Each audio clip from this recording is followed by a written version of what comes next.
Good evening, everyone, and welcome into the Fantasy and Frames Week 11 Waiver Wire Show. I am indeed not Gator J, but I am your host for tonight, Andrew Scott.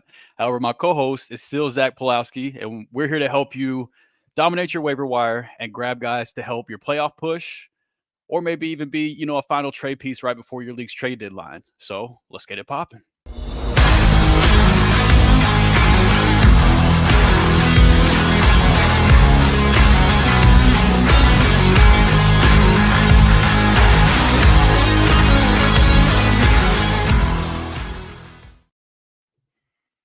All right.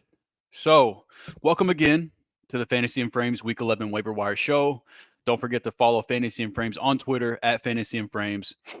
Make sure to drop my co-host Zach a follow at Behind the Zach, and then you can find me at Drew3MR, all on Twitter. Also, if you're watching over on Twitter, be sure to move over to the YouTube channel with us so that you can join in on the conversation with us in the comments section. If you're trying to comment on Twitter, we can't see those, so hop over to YouTube with us. Before I get into anything, just real quick, you guys that are hanging out in the comments before we even go live, you are the real MVPs. Fantasy Sports Doc, one of the most important watches every week. We appreciate you. And then the guy that's usually supposed to be sitting in my seat, Gator J, he still didn't go nowhere. He's still here with us in spirit, as I would expect nothing less from one of the best producer in the game. But I've talked enough at this point. It's a minute and a half of just me talking. So, Zach, my man, how was your week 10? How you doing? We're doing good. We're getting aggressive on the fantasy football trades at this point, trying to figure out who I want to target in my leagues, trying to be aggressive, trying to figure out should I push, should I tank, trying to identify where my teams are at and being realistic along the way. But no, excited to talk waivers as always. Good to have you here. Thanks for filling in. Gator, we miss you. See you soon. Absolutely. I'd like to pick your brain a little bit on that because I think that's useful information, especially this time of the year. Because I think on Sleeper, the kind of the default trade deadline week is this week. So if you haven't already had your trade deadline, it's probably either coming up or it's here. So what are you typically looking for? Are you looking for guys that are struggling recently? Are you looking ahead in terms of like strength of schedule? What's your process of looking for guys to trade for right now? It's very situational with my rosters. I like to kind of evaluate my landscape as a whole. What seed am I? There's a few leagues where, for example, 3 through 8 are actually tied at 6 and 4. Oh, okay. In a 16 team, and so it's like, oh great, I could be the 3 seed, or I could almost be out of the playoffs. And with that in mind, it's like I need to plan accordingly. Where if I lose next week, suddenly I might not even look like a playoff team. So I want to be more responsible with it then. Like if I really feel that I'm one major asset away in regards to making a playoff push and feeling like I can win, I might do so. But if I'm really on that edge of am I in, am I out, I feel like I could make a run if I make it, but I don't want to overcommit too much. I don't want to send my first round pick, lose next week, and then look like I might miss the playoffs, and then suddenly I don't have my first either, right? So there's definitely balance to it. With that in mind, this is definitely the time of year where you got to be honest with yourself. Like, look at your roster, look at the top of the league standings, and say, okay, realistically, if I see this guy in week 15, is my roster going to have a realistic shot? And or do I need one piece, and what is that piece? What position do I need to upgrade? But if I don't feel like I can take down the big dogs, and yeah, you never know come playoffs. So we just want to get in there. But at the same time, we just don't want to sell the house, clean out the farm just for maybe something that we knew would happen all along, right? We just don't want to sell ourselves on that pipe dream. What about you? Yeah, so self-awareness is very important this time of the year. I agree with you completely. I know I saw a kind of a somewhat hot topic on Twitter a week or two ago where somebody said something along the lines of like if you're competing and you have any draft picks, then you're not really trying, or something like that. I'm more so along the lines with you. I don't want to sell everything off. If I feel like I'm one or two pieces away and I can move my first round pick, I'm not gonna move it just to move it, like just to get like a guy that's gonna be in my flex. Like I want to take like my first round pick plus a depth piece and try to really like level up at a position and make myself a true contender. Like I'm not just selling my first round pick just because I'm contending. So that means I got to get rid of my first round pick. Like if I'm selling my first, it's not going to be a Keenan Allen. As good as Keenan Allen is, no minimization of his talent there. He's a great piece to acquire for a playoff push this year, and we'll talk more about the Chargers in a bit. But with that in mind, his age, to me, like I don't want to give up a 24 first for a guy that's 33, right. because that might only be one more good year. Yeah, it could be another solid year where he's a great producing wide receiver, but you got a risk reward. I might sell a relatively young guy and package him with a second, but I like to be stingy with those assets as much as possible, unless it's something. If one thing I will say on that though, if you're in a super flex league, one situation I often put myself in is if I usually do the 0 QB approach is what I call it. So I wait on my QBs in the startup draft, and then I usually have like a Daniel Jones, a Jared Goff, a Jordan Love, a Derek Carr, like nothing sexy, but just good enough. And then there's been enough injuries where now I only have one QB in a super flex league. But I look at the rest of my roster where I stacked up, and I realize like I am genuinely only a starting or like another starting QB away from being one of the best teams. So with that in mind, I'll sell my first for that. But that's because I also know if I'm in a playoff spot and it's a super flex league, none of the quarterbacks in that draft would be available in the second half of that draft anyway. So if I can get even if it's, for example, a guy that we'll discuss more here shortly, Russell Wilson. Right. He's 34, so that's like a guy where I'd trade a first, because I know I'm getting more than just this year. I'm getting a couple years and it's respectable production, and QBs, especially in Superflex, are not cheap. Right. Exactly. Yeah, and I know for me on the redraft side of the house, I look heavily toward now that we're 10 weeks into the season and we can kind of trust the trends that we've been seeing. I really look at that. Let me look at the playoff schedule. Let me find guys that have favorable playoff schedules and maybe they've been struggling a little bit. Like just for example, uh at the running back position, Austin Eckler has the most favorable schedule among running backs, and his season has been somewhat up and down. Bijan Robinson, it's a hot button topic right now. The second easiest schedule among running backs, and for the fantasy playoffs. So guys that maybe you can get at a better value than you could have immediately after your fantasy drafts. And same thing at the receiver position. Like I know all the Seattle receivers have been kind of underwhelming. They have the best matchup for fantasy receivers in the fantasy playoffs. The Los Angeles Rams, they are the third easiest. And, with Kupp's injuries and then now Stafford's injury, which we'll talk about in a second, you might be able to get him for a little cheaper than you'd be able to. So, looking ahead, trying to use the trends we've had through 10 weeks to benefit us down the stretch is kind of how I go from a redraft perspective. But we've kind of already started to tease the quarterbacks we're going to talk about, so let's just go ahead and talk about them. So why don't you go ahead and just unless you have anything else to add to the playoff push.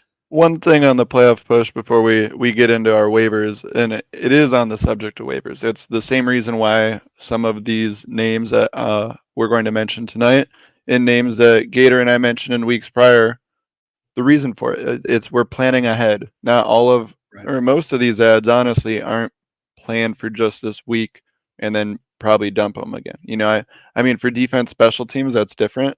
But a lot of these other positions, the Keaton Mitchells of the world, that was a play where I wasn't necessarily predicting him to just immediately blow up that first week and have a big play, but it was okay. I knew that I felt good about opportunity to come. Same thing goes for McBride, Meyer, a lot of those young tight ends that Gator and I have talked about. But there's a lot of these young pieces where we don't want to depend on the inexperienced rookies in the startups. But maybe in the late rounds, that's one thing. But that's where this is the opportunity to get them when we can kind of we gave them some time to acclimate. Second half of the year is usually when I like to look for those breakouts, and I can trust them a little bit more. And we're seeing a lot of these young guys really find their groove. We see the snap percentages go up, And the trends we're going to allude to tonight are these are the kind of plays. Redraft, there's not as many trades, so that's where we need to be aggressive with our waivers in regards to the foresight of, hey, who's this guy that's not on really anyone's radar right now, but he's young and they have all these good things they're saying about him. Let me bet that he gets an increased opportunity. Right. Yeah, we got to take those risks right now. But Absolutely. no, with that in mind, we'll just jump right into the quarterbacks. Yeah, let's do it. The man I've mentioned before, we're going to ride. He wants to ride. He likes to say "Let's ride," and he likes to repeat it over and over for that photo shoot. Russell Wilson, the man himself. Futures, son's father. Yeah, stepfather, but father. Yeah. Debatable on which one's what, but we'll leave that alone. That's for another podcast. But with that in mind, Russell Wilson, I've talked about him before, and he's just a model of consistency at this point. We shouldn't question it. We've seen enough weeks from the Denver offense where, yeah, they're not the sexiest thing out there. They're not a great team. But outside of that one week where it was just disrespectful, they've managed to keep it fairly respectable every other week, right? They haven't had a lot of blowouts, a lot of ugly games outside of that one that was just truly embarrassing. With that in mind, Russell Wilson, he is QB 14 on Sleeper right now. He is 44% rostered. One thing I want to point out specifically with Russ is he's actually had more rushing yards. The first 4 weeks of the season, there was 1 yard week 1, 56 week 2, 0 week 3, and then 13 week 4. Since then, though, he's being really effective, at least 7 yards per carry in 3 out of 5. Not a lot of volume, but I like seeing him at least scramble for positive yards, get a couple extra points there. But in regards to passing, that's the real key emphasis there. 2+ passing touchdowns in 6 out of 9 weeks. Again, with even in the Miami week where they got their backs blown out, they had 17, or he had 17.24 fantasy points. It wasn't pretty at all, but he still got you points, right? Right. It wasn't 1 touchdown, 1 interception, but 306 yards. He keeps scoring week after week. He has yet to have a single digit week. His worst week was 10.9 against Kansas City, and he had another 22.72 this week, followed up after 23 last week. At this point, I can't question anymore. I don't want to say he's back because he's not the guy he was in Seattle, but he's back to being a respectable QB, and especially in fantasy football. Drew, what are your thoughts on Russell Wilson? I just, I wish the respect was as loud as the disrespect was last year, from somebody other than you, because it's funny, I couldn't pull up Twitter last year without seeing how terrible Russell Wilson was, and I was washed and all that. And now, if you weren't paying attention, you wouldn't even know that he was playing good because nobody wants to talk about it other than you guys here recently on the waiver show. You guys have brought him up, a couple different times. And no, I love the take. I mean, he's got, if you pick him up now, he's got a good matchup. He's got a top 10 schedule for the fantasy playoffs. He's got a matchup against the Chargers in week 14, Detroit in week 15, New England in week 16, the Chargers again in week 17. Like these are all favorable matchups, and it's hard to believe, but only 4 touchdowns or only 4 interceptions on the year, and only 3 games with an interception. One of them he did have 2, but only 3 games this year he's thrown an interception. So even though he might not be having those high upside crazy games, he's not killing you. Like every week he's going to give you consistent production. And so he's a perfect target for like what you were talking about earlier. If you're in a dynasty league and you've built your roster with strength at running back, receiver, tight end, and you just need a quarterback that can just get the job done for you, he's the perfect target. And if you're in a redraft league and he's still out there on waivers and you did the same thing, like zero QB is my favorite way still to or late round QB, I guess it's called, to approach redraft leagues. And Russ is the perfect guy to where if you built a strong redraft league, then you can just you can go grab Russ and let him handle the quarterback position. So I love the call. No, he's not pretty. It's not sexy fantasy points. It's not Sports Center top. Or I mean, he was on top 10 this past week with that pass to Sutton. That was a beautiful play. But So beautiful. yeah, there's no style points in fantasy football. Russ isn't going Right. to get you a lot of style points. It's not necessarily fun to watch. His yards are really low, but the thing I really love about the consistency is, while I don't love depending on touchdown production, the Broncos very clearly want to throw the ball in the red zone. Yep. Yes, they like to run the ball. We know Sean Payton likes to use multiple running backs. But with that in mind, every week Russell Wilson has had a passing touchdown, at least one. And in the past 4 weeks, he hasn't eclipsed 200 yards passing. That's wild. He's got five, or actually 6 out of 8, or no, sorry, 7 out of 9 where he has 223 or less for passing yards.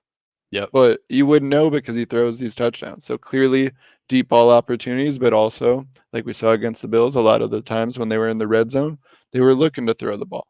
And Right. with that in mind, hey, I'm on bet on that. If that's what the consistent game plan is, they want to utilize the passing game there, I'm uninterested at this point. Absolutely. Absolutely. Gator, no, you're not going to get Hotel Drew's take on Arthur Smith tonight. I've done that enough, and we've got too much to talk about, and I could spend an entire episode talking about. All right, we'll speed through the rest of these so I can hear that take. I'll tag you in a video because we got a couple of them already from my Arthur Smith takes. Do Lamar, Aaron Jones, and DJ Moore bounce back? So I don't know about you. I have no worries about Lamar, and for me, DJ Moore is purely tied to Justin Fields' availability. Do you disagree with either of those? Are you concerned about Lamar? Are you concerned about DJ Moore with Justin Fields? I'm not concerned about Lamar. The Ravens and Lamar have looked good for the most part this year. I'm not going to let a bad week just because I'm not a Lamar guy. I'm not a big Baltimore Ravens guy, so I don't want to act like there's a lot of bias here. But they've done enough to impress me and catch my attention and earn my respect this year, where at this point I'm not going to let one bad week and the recency bias of that take me away from what Lamar's been doing. I'm going to trust the trends overall from the season and not just the volume of 1 week for the stat analysis. In regards to Aaron Jones, I need to see that man get off of a pitch count. Don't even, similar to you with your Arthur Smith stuff. I feel the same way about AJ Dillon. Yeah. Like I said on our Fantasy and Frame Slack today, when Michael Carter was cut, I was like, please come to Green Bay. Tired of seeing AJ Dillon get 12 carries for 2 yards per carry. Like, I can't see it anymore. DJ Moore, that's all tied to Justin Fields.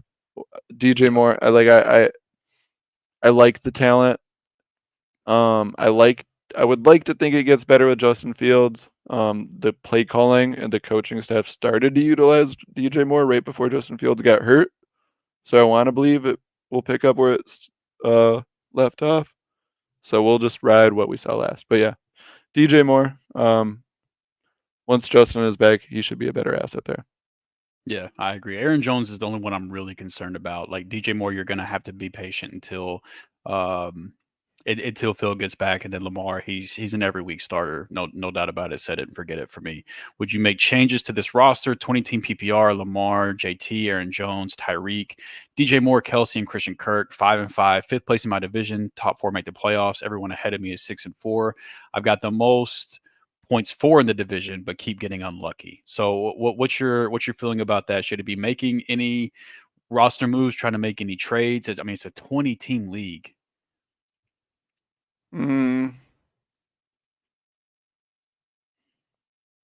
I would maybe look at trading Aaron Jones with Kirk, or maybe Aaron Jones or Aaron Jones and DJ Moore if you want to go. But like, I would look to upgrade for my second running back so I could be strong there. Because at this point, my concern with Aaron Jones is this. I'm a Packer fan, as you can tell.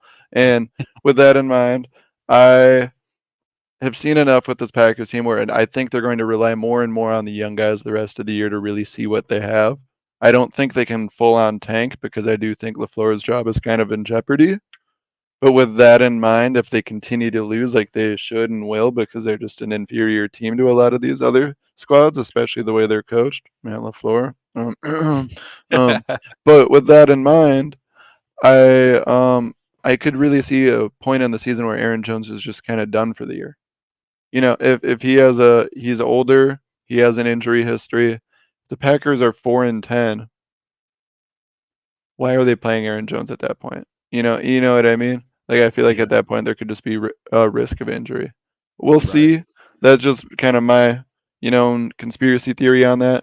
But I really I just don't feel confident in Aaron Jones at all at this point. And I think if I'm that roster, I feel really good about the rest of that squad. Lamar, elite QB, JT, he's hitting that stride now. Tyreek is Tyreek. Those are other good wide receivers, but I think you could use Kirk or Moore in a package with Jones to get a real big dog. And maybe a slight downgrade at that other flex spot. And then you have Kelsey. You're so loaded at some of these spots where just an upgrade over Aaron Jones and consistency on his pitch count. I think he'll be good to go. What about you?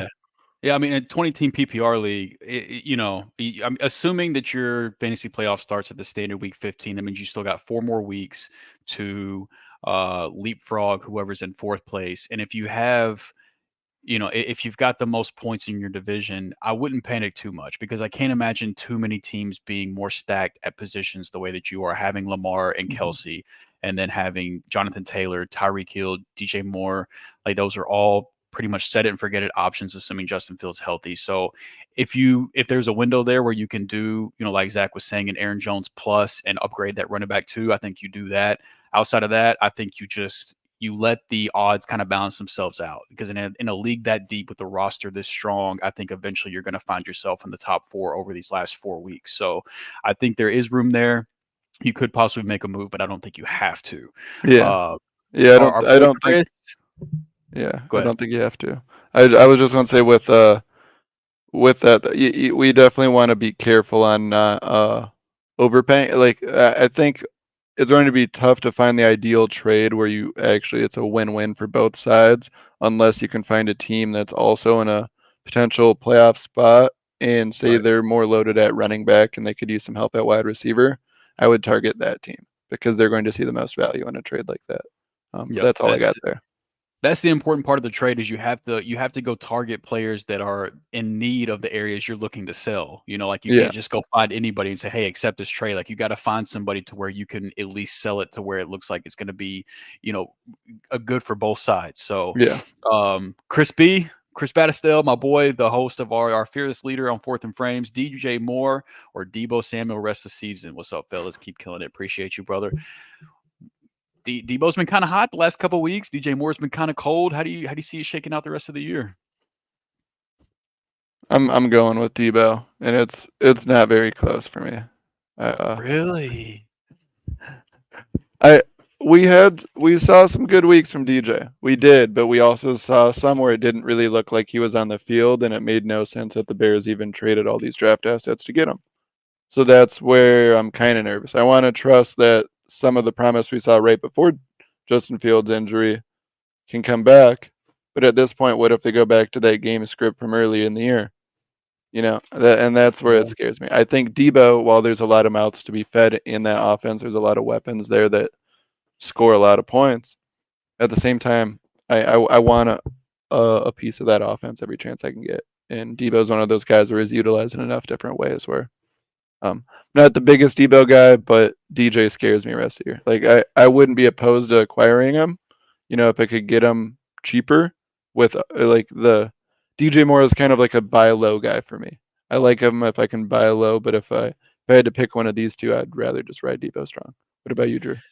Yeah, I hate the 49ers, so it pains me to agree with you, but I have to agree with you. The 49ers, actually, from week 11 to week 17, the 49ers have the most favorable schedule for fantasy wide receivers. And then if you just look at the fantasy playoffs, they're up there in the top 5 or 6, whereas the Chicago Bears don't have a very easy fantasy playoff schedule. They have to play Cleveland and Atlanta, who have been pretty good against receivers as far as fantasy goes. They do have a matchup against Arizona, sandwiched in the middle, but could be some rough selling there. So as much as I don't want to agree with you, that is as good as that offense is and as talented as Deebo is, I would probably go the same route. So speaking of quarterbacks, we have one more quarterback question, but before we get to that, I'm going to run through my My quarterback option on waivers this week is Matthew Stafford. Call me a homer if you want to. I am a Rams fan, but I think that Matthew Stafford is a viable option in deeper leagues. He's only 40% rostered on Sleeper. He gets a home matchup against the Seattle Seahawks in Week 11. And Seattle, they have been better against quarterback as of late. They were one of the best matchups early in the season.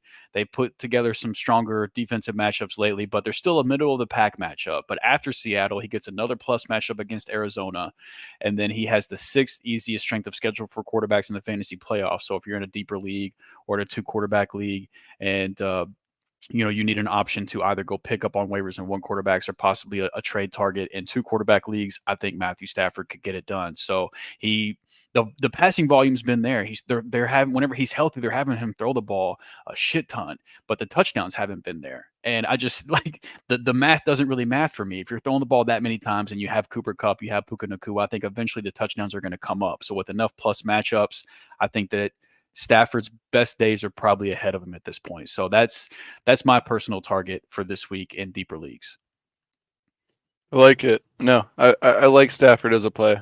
It's similar but opposite with Russell Wilson in regards to how I alluded to Russell Wilson's consistency in the red zone and how I don't like to depend on that touchdown upside. But when it's always that case, when I have the volume of this many games now, I can trust that.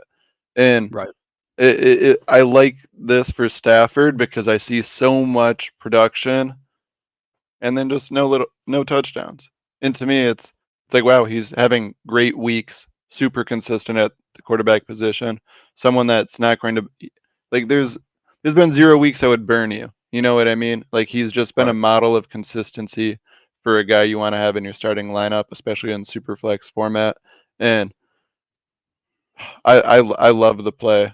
Yeah, if he's available, he's someone I'm trying to snag, for sure because I'm going to trust that he's going to have multiple. Yeah, well, he's got 8 games left, 7 games left. Yeah, 8.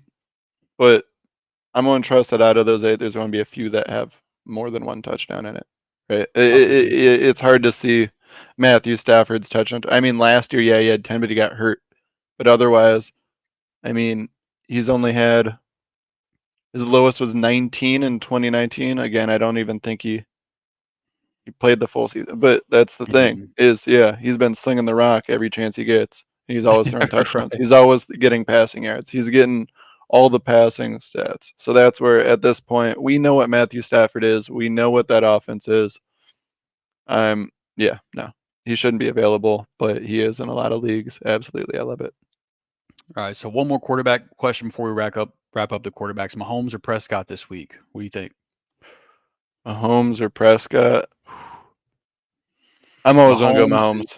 Yeah, Mahomes has got a matchup against Philadelphia, and then Dak is at Carolina. Carolina has looked better. They've looked more respectable than reason. But my concern would almost be that Dallas is up big. And they're not throwing it as much, but also to me, it's a fact of if I have Mahomes, I'm just personal policy. But there's there's certain names, and it's essentially any guy taking the first round or like first 3 rounds, unless it's something really dramatic. I'm just always going to start them. Like I'm going to let them tank my team if so be it. But like I bet on them when I drafted them so high early in the year where I planned them to be my focal point. So I'm going to ride that out, especially someone like Mahomes. It's not like he's been bad. And I could see easily them having a shootout, Hurts and Mahomes having like this MVP like battle, right?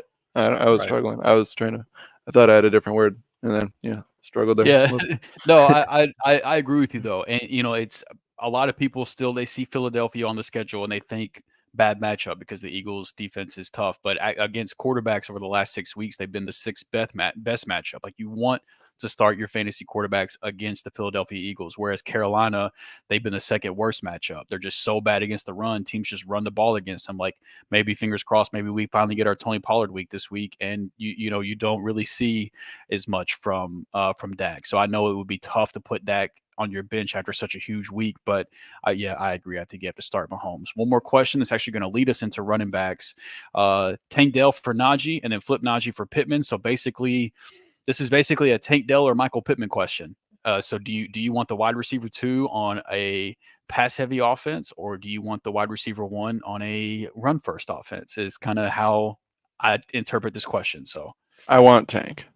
At it's this tough. point, I'm loving what I'm seeing with Houston. Sign me up. Like if with CJ slinging that thing around, yes, please. Whether it's Nico, whether it's Tank, I want it. Right. It hasn't been necessarily consistent for both of them to produce in the same week. Obviously, Nico was hurt this week. With that in mind, though, I want again all the weapons I can get from there, or within reason. I think those are the only two. And Dalton Schultz, right? Yeah, but he's in there too. But realistically, no. Right now, I would say just stick with Dell. What about you? Yeah, I agree. I don't think this is a move you have to make. I think that I want a piece of that pass heavy offense, and I want a piece of what they're doing. My only concern is that Houston's schedule down the road does get pretty tough for quarterbacks and receivers, but with how good Stroud's been and the connection that he clearly has with Tank Dell, the whole, I didn't know if I really bought the whole like Stroud was banging the table for Tank Dell. He was like his receiver during the draft process he picked out, but they clearly have some familiarity with each other there. So I think it's, I think that's something you can ride out. And then Gator getting some love in the chat as always. So he brought up Najee. We're going to talk about running backs. So let's talk about running backs. Go ahead. Hit me with your top waiver ad at the running back position for week 11. Israel Abanikanda. Izzy. We'll just keep referring to him as Izzy because that's easy. Yeah, I'm glad you said the full name so we can get that out of the way. Yes. He's playing at Buffalo this week, 4% rostered, 21-year-old rookie out of Pittsburgh. He was a 5th-round pick. This was a guy that, didn't have any opportunity this year. He's been on the practice squad. He's just been chilling. But guess what? They cut Michael Carter today. And with that in mind, that's essentially a third of the carries in that backfield gone. That's going to be him. They just immediately moved him up to RB3 when they brought him up. So with that in mind, I'm really excited about what Izzy can be. Last year in college at Pitt, he had 1,431 yards and 20 rushing touchdowns. The dude's explosive, TBD, but it's one of those guys where, again, as always, I want to buy my running backs low. Obviously, he's behind Dalvin Cook and Breece Hall. But I think we can all agree neither have looked necessarily fantastic, right? Breece has had some decent weeks, but neither have really shown enough where I should be concerned that Izzy just won't touch the field at all. So with that in mind, when the running back position's so bleak in waivers, these are the kind of guys we want to add, because I had the same conversation with you all a couple weeks ago about a Mr. Keaton Mitchell. Look at where we're at now. So with that in mind, again, we want to jump on these young guys right now before they're on everyone's radar. In that way, hey, if in a couple weeks he's only seeing 5% snap percentage, we can cut him again. No issues there. Right. But we want him now because when he does blow up, suddenly the rostership is through the roof and you have no chance to get him unless you're spending 25-30% of your fab. Any thoughts on Izzy, Drew? I think from a talent standpoint, he should probably be the running back 2. I don't know if he'll get the running back 2 usage over Dalvin Cook, but I thought you meant over Breece. I know you mentioned Breece's struggles, and but I would still expect for him to get the most usage and probably a little bit of an uptick on third down with Michael Carter gone. I don't know if Izzy will get the second most usage behind Breece, but I think he should. Like with how bad Dalvin Cook has looked, I think that he is the second best running back on this team, and he might get the chance to prove it. So even if he doesn't get the usage right away, I would expect with the touches he does get, he's probably going to look better than Dalvin. So there's still opportunity down the stretch for him to carve out a bigger role. So I agree. I think he's a guy that you should stash, and hold him for a couple weeks and see what happens. And one last piece on Izzy too. I know he's a 5th rounder, so it's nothing too crazy and exciting. It's still fairly early for running backs. There's a lot of these running backs that when we're doing the scouting pre-draft, we have this long list of all these guys we like, and we're trying to plan like what rounds they might go in. A lot of those guys that we think should go 3rd, 4th, 5th end up going 5th, 6th, 7th, or UDFA. That's the running back position as it is in the NFL right now. So with that in mind, a 5th round for the running back position, that's clearly a team that saw something they really liked and they believed in him. Because otherwise they could have easily just waited and probably tried to get him in the 7th or as a UDFA, like someone like Keaton Mitchell. So that's where I think it's clearly they believe in him. And I think it's time you tell us who you believe in at the running back position this week. Yeah. So 5th round's the new 4th round. You heard it here first. My guy isn't near as deep as Zach's, but look, he's 55% rostered on Sleeper. It's 5% over the rostership. I usually try to stay under for these type of segments, but I couldn't not mention Devin Singletary after what he did this past week. And honestly, I don't really understand how he's only at 55%. 30 rushing attempts, 150 yards, a touchdown, running back 3 overall finish on the week. That's got to be brought up. Now, he gets to play the Arizona Cardinals defense. That's been the 4th best fantasy matchup for running backs over the last 6 weeks. Dameon Pierce, he could come back. I understand that. I still think you can plug and play Devin Singletary right away. He's looked better the last few weeks than we've seen from Dameon Pierce all year. This is a small victory lap for me because in our preseason AFC South preview, I did pick Dameon Pierce as my bust candidate for the Houston Texans. So, I'm going to take a little victory lap when I can. The football's not going to spike itself, but I think Devin Singletary, he might have gotten his hand on the job with this. So with another plus matchup on the way, and the fact that he's 45% of sleeper leagues, he's somewhere still out there. So I think you should go and grab him. But I'm curious to know, are you concerned about Dameon Pierce coming back, or what are your thoughts? We are 2 peas in a pod right now because I believe I was on a show this offseason. I referred to Dameon Pierce as a poor man's Najee Harris. There you go. They've been very similar, yeah. And they've both been ugly, and Dameon Pierce is still somehow looking like a poor man's Najee Harris. And with that in mind, that's where I'm not concerned about him coming back. He has 109 attempts, 3 yards per carry, 327 yards, and 1 rushing touchdown.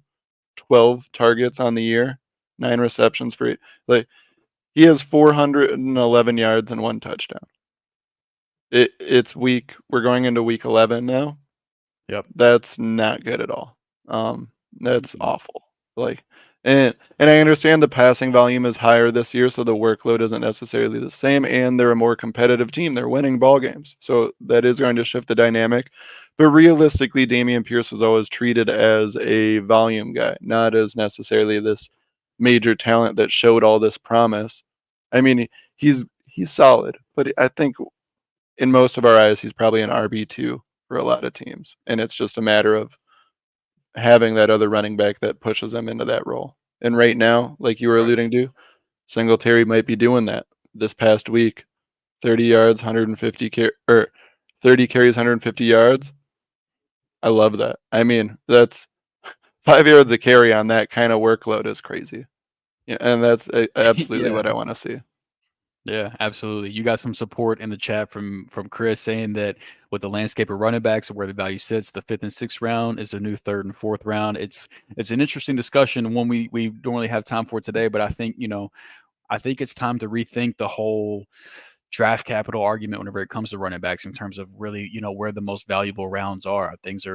It's not the same game we're playing right now than we were playing even a few years ago, much less 6, 7, 8 years ago. Things are a lot different. So it's very interesting. And realistically, all NFL teams are looking for any chance they can get to undercut the running back position and pay them less. Right. They're like, oh, we were slotted to give you 1.4 million a year. How's 800,000? Right. Oh, and one less guaranteed year. Yeah, that's right. So you kind of already mentioned this guy already. If you picked him up whenever Zach told you to a few weeks ago, he cost you nothing. It's going to cost you a whole lot more now. But Zach, why don't you go ahead and tell us why you should pay up for this running back anyway? I'll keep singing a song. I love it. Keaton Mitchell. You heard the name before. You're all too familiar now. This is his 3rd week in a row on it. He's still somehow only 50% rostered. Last week, he had 18% of snaps, but 9 carries, 138 yards, and a touchdown. 1 reception for -4 yards. But it was very explosive, and that, yes, it was one big play more than anything else, but it was the fact that he immediately essentially got upgraded from the practice squad, got some reps, and showed a lot of promise with that. With that in mind, that's what I loved even more about this past week. He was down from his 15.33 yards per carry to just a modest 11.33 this week. It was only 3 attempts, 34 yards, but again, he had a rushing touchdown and he had a run for 32 yards, or a reception for 32 yards as well. So I really love just how much he's being effective with his small volume. I expect that volume to keep going up the more flashes he shows. I mean, he's clearly an exciting prospect they have at this point, and I would be surprised if that snap percentage doesn't get closer to like 40 or 50 as the year progresses. It's tough to really see it getting too high just because it's the Baltimore backfield, and we always know that as long as Gus Edwards is healthy, as long as there's running backs on the NFL waivers that the Ravens can pick up, they're just trying to keep signing more to give chances to because they like just feeding as many running backs as possible. But realistically, I think Keaton Mitchell's snap percentage can get up there, and he's going to be a key piece, especially for maybe an RB needy team come playoff time. Yep. And to your point, Harbaugh came out this week and said that he said we should be getting Mitchell some more touches, and I see that coming. And there's a Coach Speak index account on Twitter. If you're not following it, you should be. They went back like 6 years of Coach Speak data to figure out how reliable the coaches are whenever they talk about this stuff. And whenever it comes to player usage and forecasting that in the future, Harbaugh has been pretty dependable in that. He's been pretty truthful. So if he tells you Mitchell's going to get more touches, he's not going to be a workhorse. He's not built to do so. But look, he's doing what he's doing on minimal touches. If he starts getting the 30, 40, 50% of snaps, it's Mitchell to the moon. And I mean, look, you're not. I know that you move over Christian McCaffrey. It's Keaton Mitchell time. And I know you were big on Mitchell in the draft process. I know that our college fantasy football guy Chris, he's a big Keaton Mitchell guy as well. Thanks to the profits that he brought him in draft season as well. Sam, great content and channel. Appreciate you, Sam. Thank you for the love. Thank you for tuning in. I appreciate that. I think Keaton Mitchell, he could end up being one of those league winners, even if it's just 40, 50% of snaps with what he's doing per snap. As you get more volume, efficiency is going to naturally come down. But this dude's efficiency is through the freaking roof. So even if it comes down, that's still okay. It's funny, though. You're talking about efficiency and being through the roof. Quite the opposite, that Minnesota backfield. You want to start it off there? Yeah, that's a pro segue right there because you couldn't be more spot on. They have been so inefficient. But once Alexander Mattison went down with a concussion, we saw a ton of Ty Chandler, who I want to talk about. He's only 15% roster on Sleeper. He ended up with 15 carries for 45 yards, and he did find the end zone as well. It's been pretty much standard practice this year that players, if they suffer a concussion, they usually end up missing at least 1 week. Like we really haven't seen the enter concussion protocol during the week and then they come back the next week. I mean, even for Roschon, he missed multiple weeks. So I think Ty Chandler should probably be the starting running back for Minnesota this week, and I think he can be a spot start for you for teams that are needing an RB2. They're hurting there. They play the Broncos defense. They've been much better lately. They're not the same Broncos defense that Miami put up 70 on, but they still struggle against running backs though. Over the last 6 weeks, they've been the ninth best matchup for fantasy running backs. So I think you can feel good about starting Chandler as a spot start. And he kind of fits the same mold. He's not Devon Achane, he's not Keaton Mitchell, but he is a smaller guy with some juice, which those guys have seen success this year. So I think there's something to that. So I think he's a guy to where he might not have as much long-term rest of season value, but he's more of a plug and play him this week. No, I agree. I like Ty Chandler for this week. I see opportunity for right now just based off volume. Don't love the yards per carry, just 315 for 45, but that touchdown and more importantly, Alexander Mattison. Like Alexander yikes. Mattison. Yeah. He's down bad.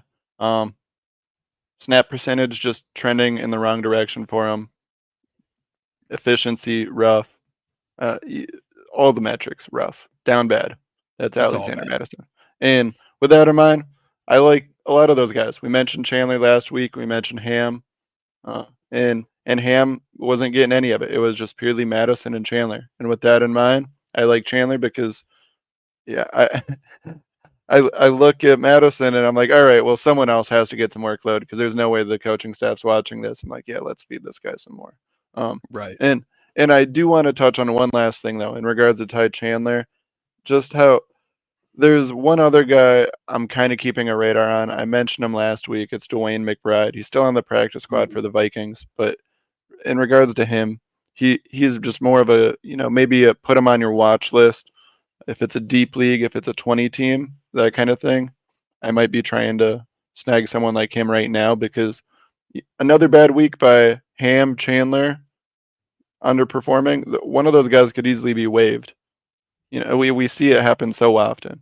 Or once Yeah. the running back room gets ugly, and if one of those guys they aren't really married to is underwhelming, they just cut him, bring another guy up. Saw it with Keaton Mitchell.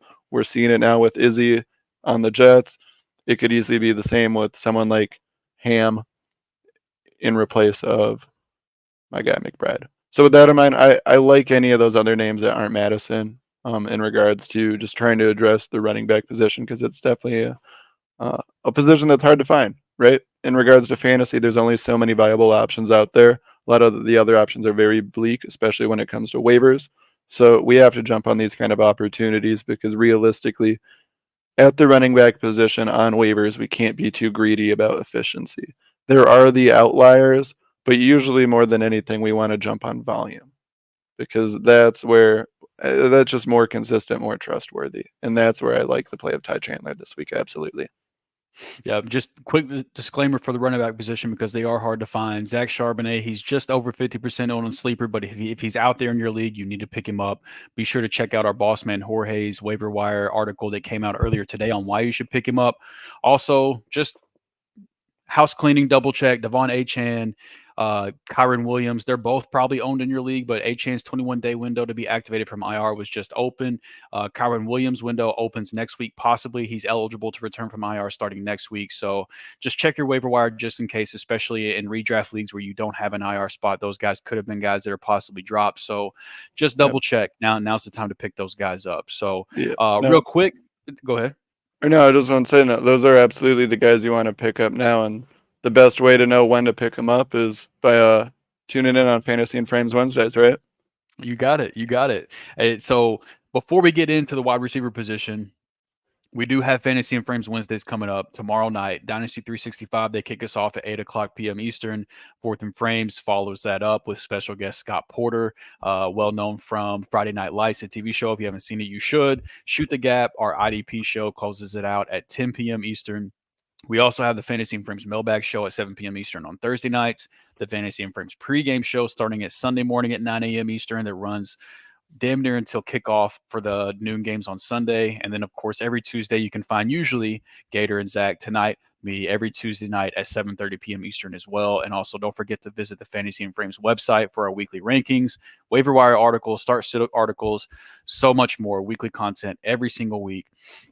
One last reminder, if you're watching over on Twitter and are trying to interact with the show, we're not able to see your comments. So come on over to the YouTube channel and get involved in the conversation with us. If you're here on YouTube and you haven't subscribed yet, you've enjoyed what you've heard, please do so. We put out content all week long, all year long, and make sure to like the stream as well. It helps out the channel a ton. So, Dobbs is the running back to own that backfield. Shout out to Josh Dobbs. What a story that's been. But we talked about quarterbacks. We talked about running backs. Let's talk about some wide receivers. So, Zach, why don't you go ahead and hit us with the number one priority at the wide receiver position for Week 11 for you? I'm going to try to expedite it a little bit here on my guys. So I'm just going to give you the package of a 2-for-1 here. First and foremost, Quentin Johnston. We finally saw a little bit of promise. They used a first-round pick on him. People were starting to give up on him. Snap percentage is consistently increasing now. Obviously, that's partially due to injury. But with that in mind, we want to capitalize on that. It's not about why or how. It's just the fact that he's doing it. There's more opportunity there. He had a touchdown. First career one. Hallelujah. 4 targets. Second most on the year. Still not great there, but I love that he played 85% of snaps. With that in mind, he still is on Sleeper. He right now is 46% rostered. He's wide receiver 95, but I wouldn't be surprised if he's still rostered in a lot of leagues just due to the fact that he was a first round pick on a pass first offense. So there's a lot of excitement around him. With that in mind, I want to mention the other guy. He's 1% rostered on sleeper leagues. Again, also on the Chargers, Mr. Jalen Guyton. With that in mind, I want to specifically touch on him because he returned from IR in week 9, didn't play at all, or he played 57% of snaps, but 2 targets, 0 receptions. This past week, though, 79% of snaps, 6 targets, 4 receptions, 61 yards, and a touchdown. So with that in mind, like I was saying, Quentin Johnston, I'm not expecting to be as available in as many redraft leagues. So with that in mind, my priority ad would be Jalen Guyton, who's 1% rostered across sleeper leagues. Thoughts there, Drew?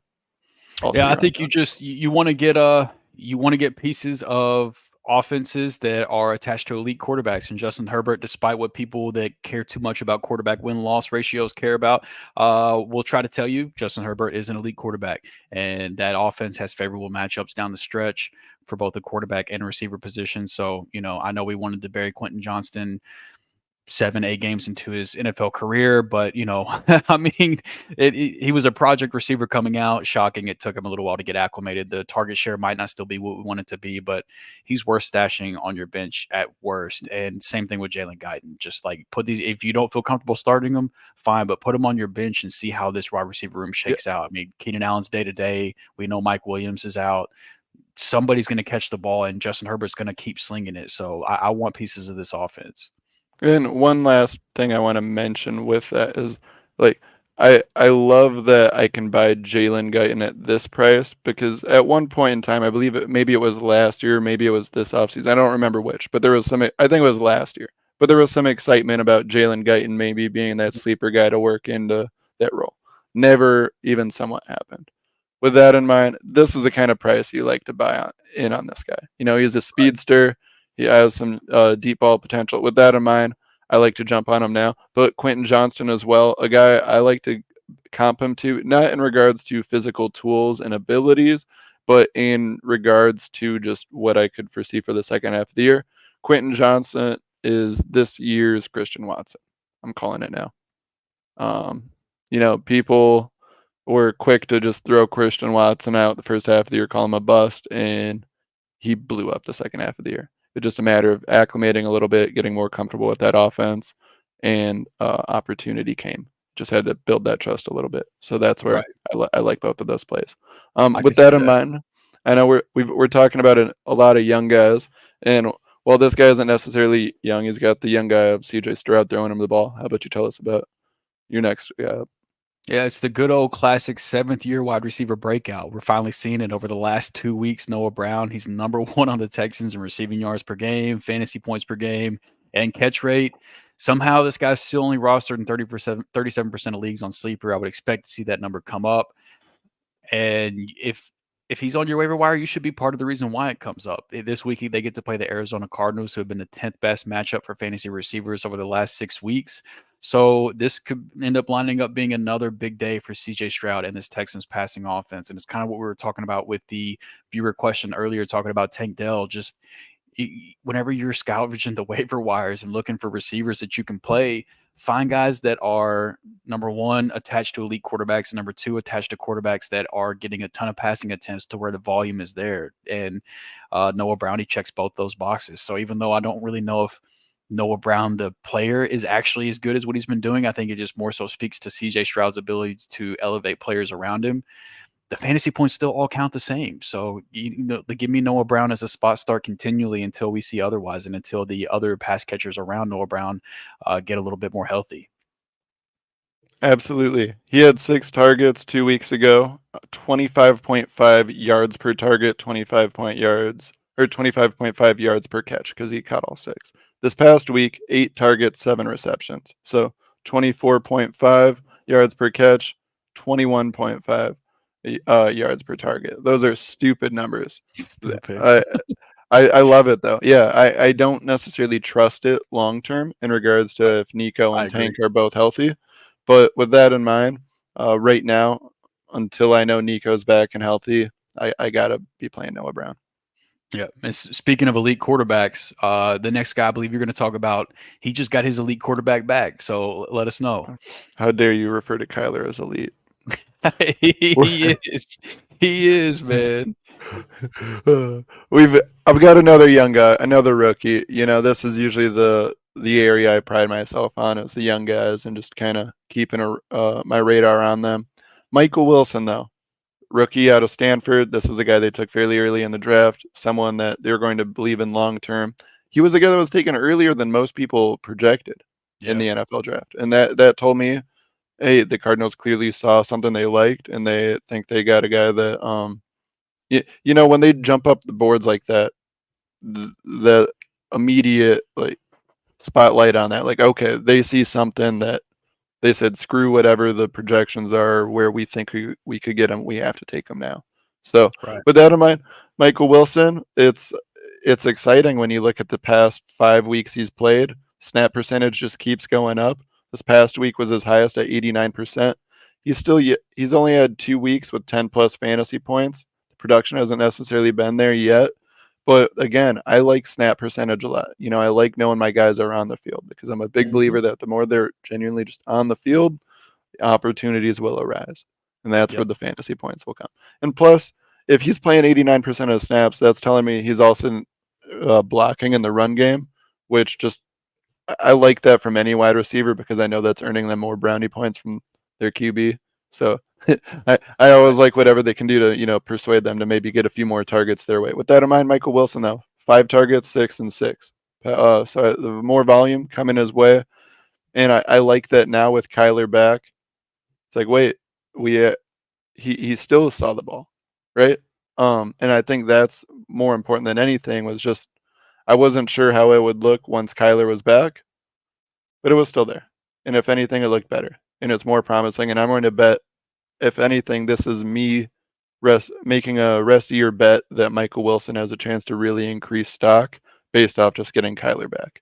Because yes, they have Marquise, yes, they have McBride and James Conner, but at the same time, Michael Wilson's going to be their wide receiver too, and it's not close if you ask me. So with that in mind, I like that the opportunity is going to be there. I know the passing volume isn't necessarily too high for Kyler, but he's still slinging it around enough where I feel good about Michael. Thoughts there? Yeah, I mean, and it's still game one for Kyler, so I would expect those numbers to continue to go up. And Michael Wilson, he brings a different skill set than the rest of the receiver room does between Hollywood and Rondell Moore and those guys. Like, it's a different element to the passing game that he brings as well. And the added bonus is the Arizona Cardinals defense is still bad, so they're going to continually need to throw the ball, which is another beautiful thing for fantasy. We want good quarterbacks, good pass catchers, and bad defenses. That's beautiful. So no, I like Michael Wilson. I absolutely think that he should be higher roster without a doubt. The next guy I want to talk about. Go ahead. Or I just want to say we've had a trend of rookies, and we've got another one coming up now. That's right. That's right. Jaden Reed, 31% rostered on Sleeper. Is it crazy to say this guy might be the number one receiver on the Packers moving forward? I'm going to get your take on that in just a minute because I think you're an expert in this area. But Jorge doesn't appear to think so in our Week 11 Waiver Wire article. I have to agree. So since week 8, Reed has led the receiver room in yards, receptions, receiving yards per game, and catch rate and fantasy points per game. This week, the Packers get a matchup against the Los Angeles Chargers. We just talked about bad defenses. The Chargers are that, especially against quarterbacks and receivers. So I think that Reed could continue his tear in week 11. I'm curious, as the resident Packers fan, how do you feel about this wide receiver room between Watson and Reed and Dubs? What are your feelings on Jaden Reed right now? I like Jaden Reed a lot. I know Gator and I have mentioned him in weeks prior. I love the talent. I like any of the weapons in that offense, but I also don't trust any of them. I can't claim one to be a wide receiver 1 or one to be a wide receiver 3 because my genuine assessment of the Packers at this point is that we can't assess anyone on this team until we figure out what the heck's going on with the coaching staff. Just because right now the play call has been so ugly, where a lot of these targets to any of the receivers, they haven't necessarily been ideal. And that's where I want to see less AJ Dillon touches, more maybe targets to Christian Watson on short routes rather than a deep ball desperation when they're down double digits late. So with that in mind, I like Jaden Reed. He's definitely getting the opportunity. He's super talented. They're going to use him in multiple ways. It's just a bet of who is it going to that week, because it seems like not all 3 of them can eat. And at least not right now with how this offense is going. And with that in mind, it's usually just one or the other or the other. So it's a play that I like. I want to pick him up. I want to have him on my bench because I would like to find out with him rostered if he can earn more opportunity and more consistency towards the tail end of the year, since he is a rookie. With that in mind, definitely a wait and see. And I think that goes for most of these guys, but I think some of the other, like Jaden Reed, isn't one I would want to throw into my lineup as comfortably. Like he's a guy I want to add this week, but he's a guy I want to add to my bench. Like a Noah Brown or a QJ, I might more comfortably throw them into my starting lineup if I need, like, bye week or injury. I'd feel more comfortable putting those guys in, but Jaden Reed, Michael Wilson, those guys I'd probably prefer to just have on my bench for the time being. Yeah, that's very fair. And just for fair warning, that will not be the last time we talk about Packers pass catchers. But before we get into Packers pass catchers, we're going to move on to the tight end position. So why don't you go ahead and let us know who is your priority add at the tight end position for Week 11? I'm repeating the same names, but their rostership is low enough. Help me help you. Okay. And Michael Mayer, 17% rostered, tight end 31 on the year. Crazy. The snap percentage, I've talked about it with him before. It has been looking better and better week in, week out. 88% snap percentage again this week. 12.4 fantasy points, 5 targets, 3 receptions, only 19 yards, but a touchdown. I loved the red zone opportunity. I just, great catch, great play, but it looks like they're just trying to find him more in the offense. Obviously, it's a terrible team that's just awful to watch. It's not fun to watch. But with that in mind, Michael Mayer looks like a special talent, and he looks like a guy that could have a really good end of year. So I love him at 17% rostered, especially at a bleak tight end position where we really want to jump on the guys with potential upside, because we've talked about the Kincaids, the Fergusons, and the McBrides before on the show. And the moment they start hitting, that rostership percentage skyrockets. So that's where right now, Michael Mayer, we want to get him at 17%, because one more week where it might only say he has 3 for 5 and a touchdown again next week. Nothing sexy, but back-to-back weeks, double digits, that's going to put you in company with not a lot of other tight ends, and that's going to make you a priority add. So that's where we want to try and be ahead of the curve, and that's why I like Michael Mayer. Thoughts there? Yeah, I like it. I mean, eventually, I don't know what other excuses the Raiders would have of not giving their high draft capital tight end more snaps and more targets and more looks as the season goes on. I don't really know what else they're playing for at this point, but so I think that his role is only going to grow, and so it would make sense add him before it happens. As Zach has been trying to tell you guys for weeks now, get ahead of the curve. You still have time somehow to get ahead of the curve on Michael Mayer. So go do that now while you can. And you can get ahead of the curve on the next guy too. Yeah, and this is another one where I've been banging the table for him. He made an appearance in our waiver wire article. We're going to continue to talk about the Green Bay Packers and Luke Musgrave. So over the past 3 weeks, he leads all Packers options in yards after the catch per reception. He's second in yards after the catch. He's third in receiving snaps, and he's the tight end 15 in all of fantasy football during that time. And now he gets to face the Chargers. We've already talked about how they're a plus matchup. So you're really just looking for at the tight end position, you're looking for opportunity. You're looking for a chance to possibly find the end zone with these streaming tight ends and good matchups. And Musgrave pretty much checks all of those boxes. So, he's a guy that rookie tight ends are typically something I've tried to stay away from in the past, but Musgrave, just with a potential opportunity there without like a clear defined number one option, he was a guy that I've been on quite a bit this year. And so that nothing changes here. Nothing changes with you can find him in Jorge's waiver wire article this week as well. I think he's another guy to where even if you don't want to start him, I think you should stash him because he's got a pretty solid role in this offense. If you're a tight end needy team, I think you should start him, and I'll tell you why. Because of the fact that let's see, we've got 3 weeks out of 9 3 out of 9 where he's scored less than 9 fantasy points, but every other week it's 9 plus. He's only at a max of 15.6. It's not a lot, but essentially every week this dude can get you 9 to 15, which Yeah, it's not sexy. It's not necessarily an exciting projection when you're putting it in your starting lineup. But the tight Right. end position is very inconsistent, very hit or miss. It's it's a tough position to play in fantasy. And with that in mind, if there's a guy like say I'm looking at the Higbees and I'm looking at the Gerald Everetts, these touchdown dependent guys that I'm hoping get targeted in the red zone, but 1 week they get me 25 and the next week they get me 0. With that in Right. mind, this is the play I would rather probably have. Luke Musgrave, where I can just I'm getting 9 to 12 points.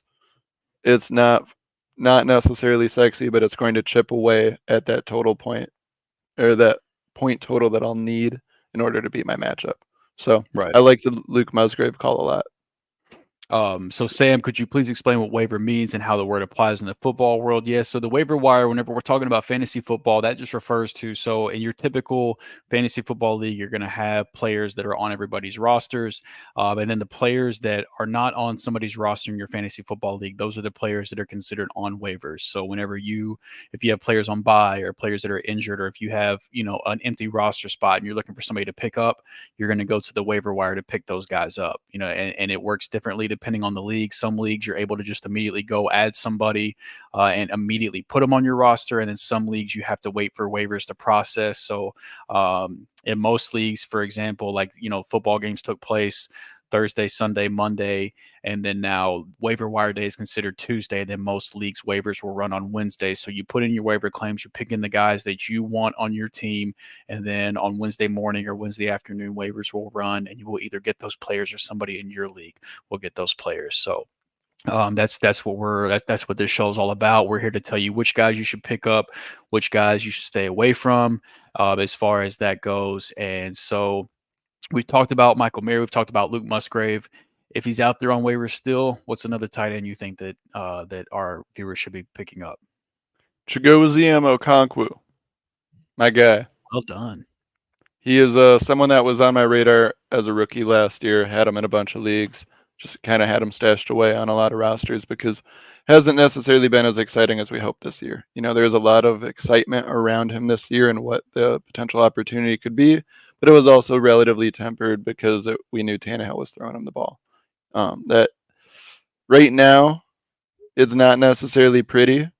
I'll be honest, but it's again consistent. It's a lot of similar to what I'm talking about with Luke Musgrave, 7, 8, 10, 9. He's got 3 weeks with less than 7, but no higher than 10. It's not a lot, but what I want to emphasize more than anything is the targets. It's 4, 5, 4, 6 in the past 4 weeks. And, well, the opportunity hasn't necessarily been there. It seems like Levis is still going his way, and they're still utilizing him with the new quarterback. And I feel as if as there's more time with Levis on the field being that quarterback, they're going to build more chemistry. Chigoziem Okonkwo is a great talent. I really like him as an NFL player at the tight end position. It's just a matter of having the right guy that can actually get him the ball and feed him. With that in mind, I understand D-Hop is there, Treylon Burks, He's kind of there. Yeah, kind of. Yeah, if at all at this point. But with that in mind, Chigozium's out there. He can block well, so I know there's going to be more opportunity there. Yes, Tennessee likes to use multiple tight ends, but someone like Okonkwo, he hasn't had a touchdown all year. He hasn't had a lot of yards, but the opportunities are always going to be there relatively, and that's someone where I'm going to bet on the talent. It's a guy that right now he's, like I said, 22% rostered, and for me, it's a buy low, someone that I think there's going to be some really good opportunities with these favorable end of year schedule. They've got some easy matchups, especially come playoff time. They play, week 14 at Miami, week 15, Houston, Seattle, Houston, Jacksonville. But it have some favorable matchups down the stretch. Chigoziem, it's tough to make the sales pitch off of his pre-existing stat line, but it's off of the talent and it's off of the potential with Levis there now. So that's where, for me, this is a guy that I'm excited about. He's someone I believe in for the rest of the year, but you could also probably, my priority right now is Michael Mayer. and then your guy Luke Musgrave. Chig is my third. Chig is my stash guy, similar to the Jalen Guytons, similar to the McBrides, the guys that aren't really on anyone's radar that I'm trying to stash and try and jump on a name ahead of time. And Right. that's Okonkwo definitely falls into that slot. Any thoughts on Chig? I mean, it's to your point. It's tough to know how the targets are going to shake out, but you mentioned the schedule. They actually, if you just look at weeks 15, 16, and 17, they have the second best schedule for fantasy tight ends during the fantasy playoffs. So definitely a favorable schedule there at the most important time of the year if you're hurting at the position. Absolutely. How about you tell us about your final tight end, though? So very similar to what you were saying with Chig, it's more of a stash option. Pat Fryermuth, he's scheduled to come off of IR this week. He's expected to play this week. I think you should pick him up. I do not think you should play him. He plays the Cleveland Browns. That's the second most difficult matchup over the last 6 weeks for fantasy tight ends. But similar to Chig and the Tennessee Titans, the Pittsburgh Steelers have a very favorable matchup for tight ends in the most important time of the year. They have the fifth best schedule for fantasy tight ends during the fantasy playoffs from weeks 15 to 17. They get the Colts, the Bengals, and the Seahawks, all of which are either middle of the pack or plus matchups at the position. Pat has proven production in the past. There's the up and downs of George Pickens, and Deontay Johnson's pretty steady. I like Deontay, but you never know how that passing offense is going to shake out week to week. We're always struggling to find production at the tight end position. So with the tight end that we've seen do it before and a favorable schedule down the stretch, I think that might be a guy you can go to. You're muted. Absolutely. If he wasn't just slotted into an IR slot, I would definitely jump on him. I don't have him available in any leagues, but yeah, if the opportunity is there, if you don't have IR spots, lucky you, because that means he's probably on the waivers right now, and this is absolutely a guy you want to jump on. Yep. Well, with that in mind, I'm going to jump to defenses here, and I'm going to tell you about a defense that I can't believe I'm telling people to roster at this point, but I am. It's the Washington Commanders. Yikes. Never thought I'd see the day, especially after they got rid of Chase Young, Montez Sweat, just but guess what? They played the New York Giants, and the New York Giants offense is even worse than the Commanders. So with that in mind, 15% rostered, and all I need to say is this. 9 out of 10 weeks, the Giants have scored 17 or less points. The only exception was week 2 when they had Saquon, Waller, and Jones all healthy. Waller, Daniel Jones, both on the IR now. With that in mind, I have a hard time, even against Washington, seeing the Giants put up 17 plus. And with that in mind, I feel confident about the production I can get from Washington in regards to fantasy this week. Any thoughts there? I agree. I think you should fire him up. You're going to immediately drop him because they play Dallas the week after, but they're a perfect plug and play for this week. And if you're streaming defenses, that's all you're looking for is a 1 week rental.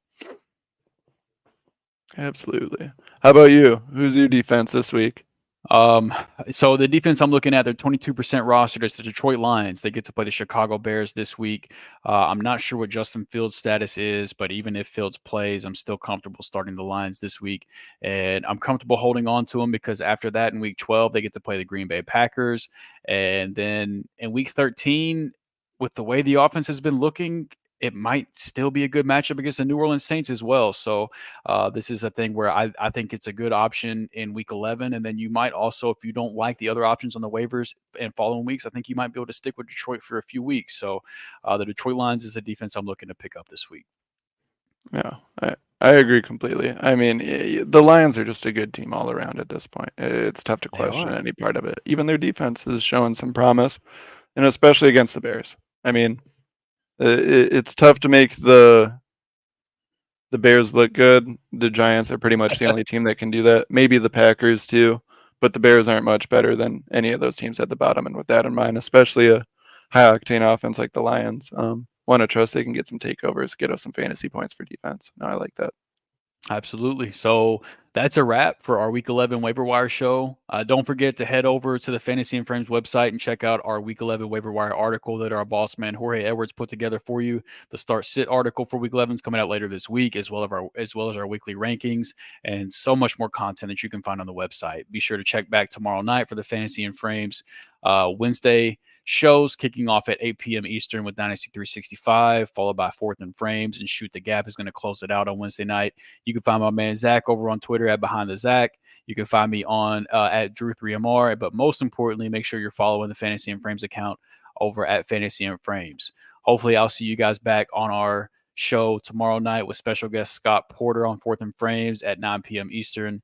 But until that, one time for my man Chris, our co-host, Toodles.